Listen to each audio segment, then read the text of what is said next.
Ayan, so nakita nyo, marami akong mga nakasulat dyan, no, para sa mga malinaw ang mata. Kayang-kaya nyo yan basahin. Kung hindi nyo kaya basahin, gagamit na lang kayo ng salamin na may grado ayon sa inyong mga mata. So, isa-isahin po natin. Nababasa nyo ba yung Diyos, Ama, Anak at Espiritu Santo? Yan ang ating pinapaniwalaang Diyos, no? Iisa lang ang Diyos, pero siya ay three in person.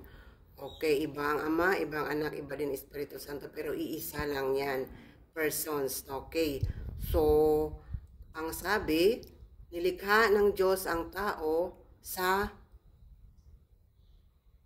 image and likeness niya. Kawangis niya, kamukha niya at kawangis niya, no? Katulad niya, kawangis niya ang tao. So may kaluluwa, may katawan at espiritu. Bakit nasabi natin itong kawangis at katulad niya? Dahil ang Diyos Ama, nung nilikha niya ang tao, hinipa niya to yung meron ng kaluluwa. At ang anak, ang nagkatawang Diyos na nagkatawang tao. Yun. So may katawan din ang Diyos. Okay, ang Espiritu Santo, ang tao meron ding espiritu. So ano ba itong espiritu? Ito yung bahagi ng tao na hindi nakikita. Ang katawan naman, ang bahagi ng tao na nakikita. Katulad sa Diyos, ang anak, si Jesus, ito yung Diyos na nakikita nating ang kanyang katawan sa katauhan ni Jesus. So ang espiritu naman, Espiritu Santo, ito yung rational at emotional na bahagi ng Diyos.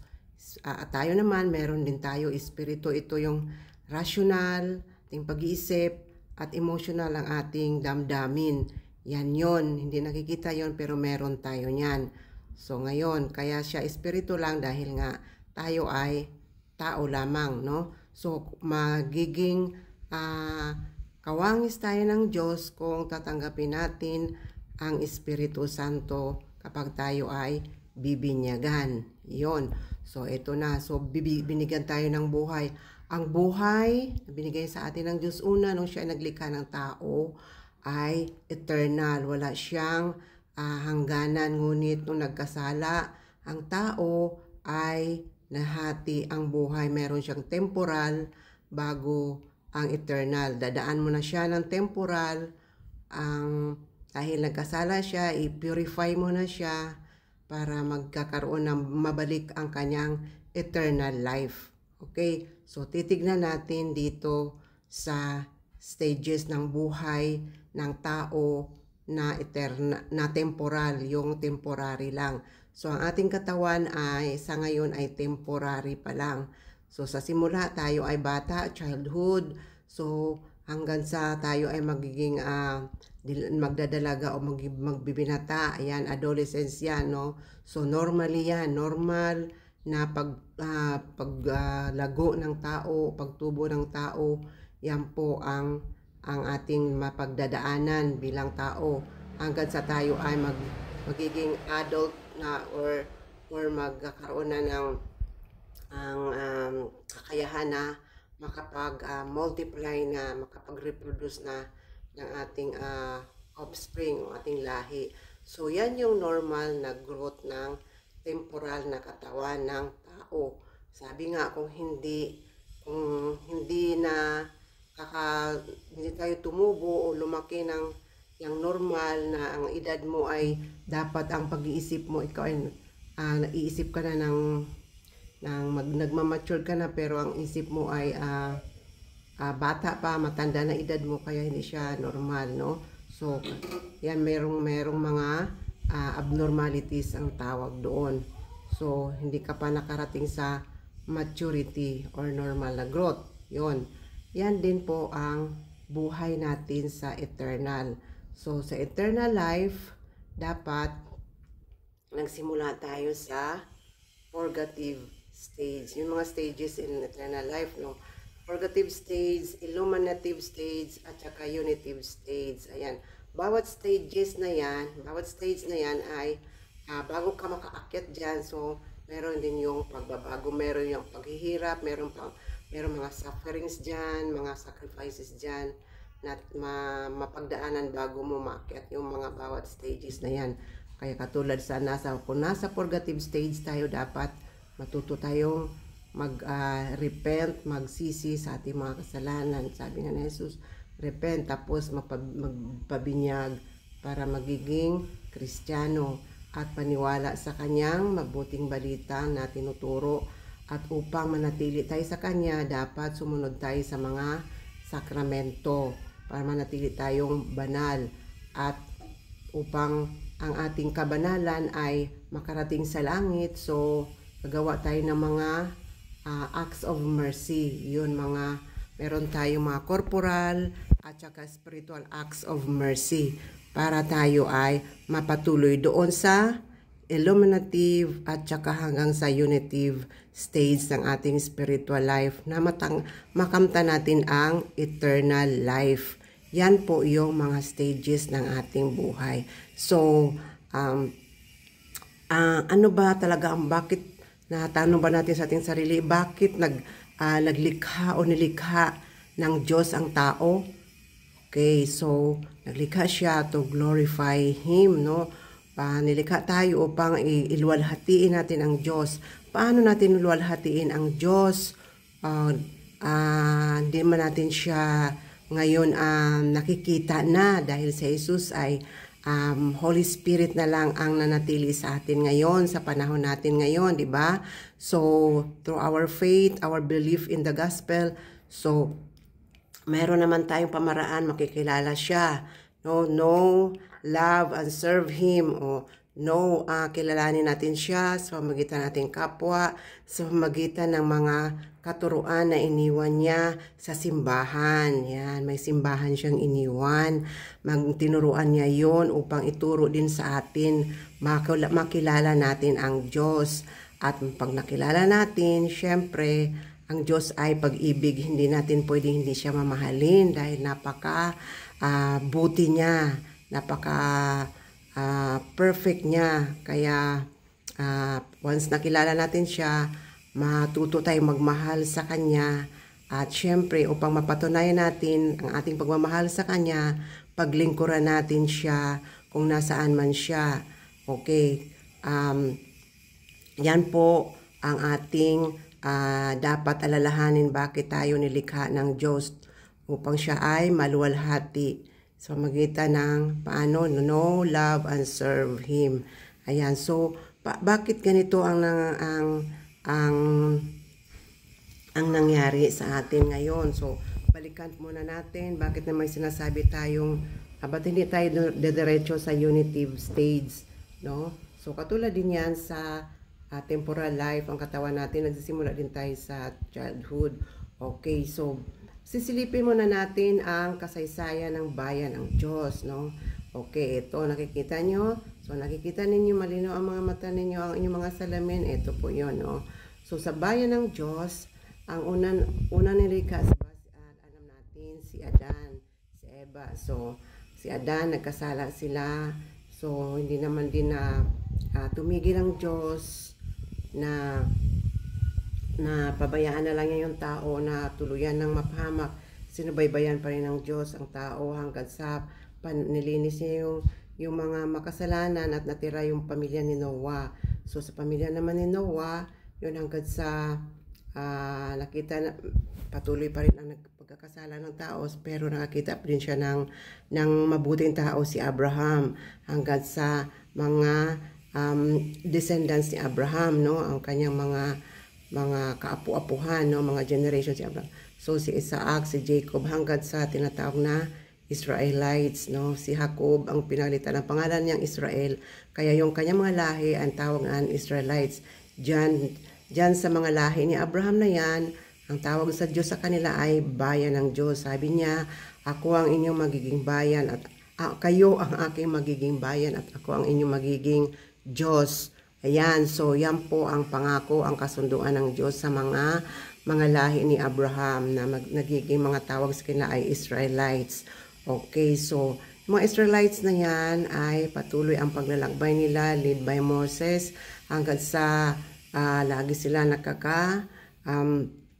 nakakasalubong ng mga mga kalaban kasi papunta sila sa Promised Land. Ang Promised Land ay hindi po malinis po. Kaya may mga tao po nakatira doon. Kaya kailangan po nilang kalabanin para sila ay makatira doon. Kaya hanggang sa nananalo sila, kung sumunod sila sa pinapaalala sa kanila ng Diyos na susundin, sa batas ng Diyos, sa pamagitan ng pagbibigay niya kay Moises ng batas na susundin sa ng mga Israelites, hanggang sa mga Hebrews ay sila yung mga lagalag na sila, kung saan na sila napupunta, kung sila ay nanatalo, kung saan sila nagtatakasan na sila. Kasi nga, kung mayroon sa kanila ay lumabag sa utos ng Diyos, sila ay natatalo. Hanggang sa mga natitira ay yung mga lahi ni Judah, no? So, ang tawag sa kanila ay mga Jewish, mga Jews, no? Yan. Hanggang sa dumating sa panahon ni Jesus, yun. Kasi yun sa panahon na yun, ang mga tao doon ay mga punong-puno na ng ignorance, kahinaan, mga indifference, no? Wala nang pag-ibig, no? Kanya-kanya ng dead man na para sa iba. Tapos, malis yun, mga mag-iisip na ng masama sa kapwa. Yan po ang sitwasyon sa panahon ni Jesus, no? Ang New Domini, in the year of the Lord. Andiyan na si Jesus, yan po ang naabutan niya ng mga sitwasyon ng mga tao. Kaya sinful po, punong-puno ng kasalanan. Kaya yun, ano yung example ng mga bakit nasabing mga ignorance, full of ignorance ang mga tao? Ito yung nag-ignore sa totoong utos ng Diyos, no? Ito yung kadalasan dito sa mga ignorance. Ito yung mga taong matatalino ito, mga leader ng mga religion nila, mga paniniwala sa Diyos, mga tatalino, mga leader sila, mga leader din ng mga community, mga leader ng pamahalaan, andyan. Pero ini-ignore nila ang totoong utos or kalooban ng Diyos. Yan po yung mga ignorance. Ano pa yung weakness, yung makahinaan ng mga tao. Ito naman yung mga walang pinag-aralan, yung mga simpleng tao lang, no? Mga simpleng hanap buhay lang, no? Walang mga posisyon sa lipunan. Sila yon, no? Makakilala natin yon nga mga mangingisda o sino yung mga karpentero, ayan yon sila yon, no? Yan po sila ay focus na lang sila sa kanilang hanap buhay, hindi na nila inisip ano ba yung tungkol sa Diyos. May kahinaan sila, wala silang lakas, wala silang boses, no? Dahil nga sila ay walang kakayanang material or karunungan. Yun, kaya yun po ang nangyari at naabutan ni Jesus. Ano pa? Ito yung mga indifference. Ito yung walang pake, didmana sa mga nangyari sa paligid nila, no? Nagkanya-kanya na sila. Ang example nito, ito yung mga tinatawag nila mga the Samaritans, no? Samaritans na hindi na sila kipagsalamuha sa mga Hudyo, no? Kanya-kanya na nga sila, Samaritans at mga Hudyo, yung meron na silang indifference, no? Wala na silang pakialam sa isa't isa. At ang pang-apat, panghuling mga people sa panahon ni Jesus, ito yung may mga masama ng iniisip sa kapwa, malis, no? Full of malice. Ito yung mga kadalasan iba na abutan natin na meron si Jesus na pinalayas ng mga masamang espiritu. Ayan, masamang espiritu na nakapasok na sa mga tao. Iba't iba ang kanilang mga ginawa sa tao, no? Magkaroon ng mga matinding karamdaman. Okay, so yan po ang sitwasyon sa panahon ni Jesus. Okay, nung balikan natin yung sa panahon ni Moses, ang Israelites ay led by Moses. Ang bayan ng Diyos ay pinapangukuan ng Diyos na dalhin sa Promised Land. Yun. So, ang Promised Land ay hindi po nila nakamtan agad na ganun kadali, no? Yun nga. So, dito naman po sa panahon ni Jesus, ang pinapromise na Jesus ay Kingdom of God. Napakaganda, no? Ang gospel is about the Kingdom of God, ang paghahari ng Diyos, no? At magiging children of God tayo, no? Ang sumunod sa kanyang utos, ang sumunod sa kanyang ebanghelyo, good news, ay magiging children of God, no? Sabi niya, your Father in heaven is perfect. Yan. So, hindi niya Sinabi, my Father in heaven is perfect. Sabi niya, your Father in heaven is perfect.